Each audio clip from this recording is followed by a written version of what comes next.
All right, in this video, we're going to be talking about the perfect food plot. Our number one question that is asked is, what is the best food plot? When I'm looking at food plots, the number one thing I always struggle with is trying to have a food plot that is attractive during the hunting season and also during the off season. It feels like we're always having to pick between whether or not we're going to have a great fall food plot or we're going to have a great spring and summer food plot, but then as soon as it gets a frost, everything dies out, it loses its attraction.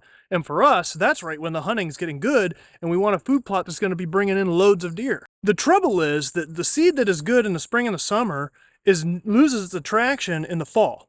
And the seed that's good in the fall and the wintertime and will attract a ton of deer dies off because it's annual, it doesn't come back in the spring. And therefore you've got a barren wasteland during the spring and the summer when you want to have those mothers being able to have a good food source for her fawns to be able to stay healthy while they're raising their young. Well, we finally figured out the mix that gives us that year-round attraction with minimal downtime in the food plot, and we're going to go through that today. So here's the secret. You need a fast-growing fall food plot with winter wheat, winter peas, winter rye, forage radishes, forage brassicas, and you need to mix it with a perennial that contains clover, chicory, and those types of things. And what that gives you is a food plot that comes up fast, is extremely attractive during the archery season and during the late season. And because it has that chicory and that clover mixed into it, that gets established, it stays underneath the brassicas and the winter wheat and the winter rye and the winter peas.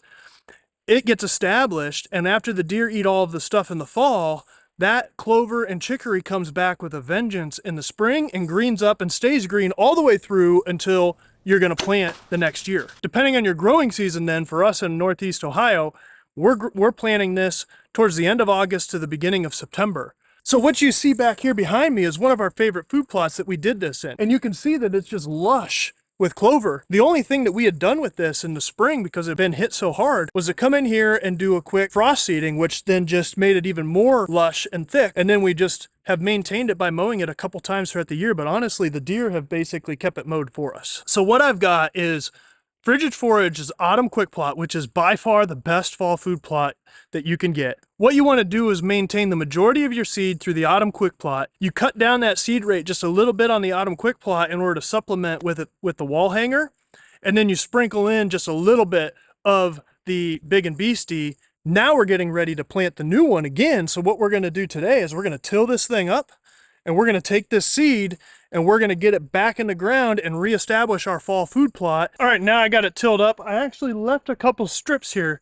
One, because the clover is going to be part of the overall mix anyhow, and I want to leave at least something in here that's a little bit attractive. So we'll see how it works out. When you're seeding it, it's important to make multiple passes. These are different size seeds. So what I'm going to do is I'm going to put the Autumn Quick Plot in first, and I'm going to seed that. I'm going to mix in the wall hanger and the Big and Beastie because those are similar size seeds, and I'm going to seed that.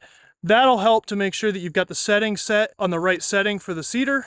That way you don't set the seed out too fast, and making multiple passes and doing it multiple times is going to help with consistent coverage. Both of those things are critically important so you don't have a patchy food plot and it comes in nice and thick. Hope this video helps you next time you're putting a food plot in. Hope you like this video. Hit the like button, subscribe to our channel, hit the bell to be notified of new videos, and leave us a comment below if you've got any questions. We love answering questions.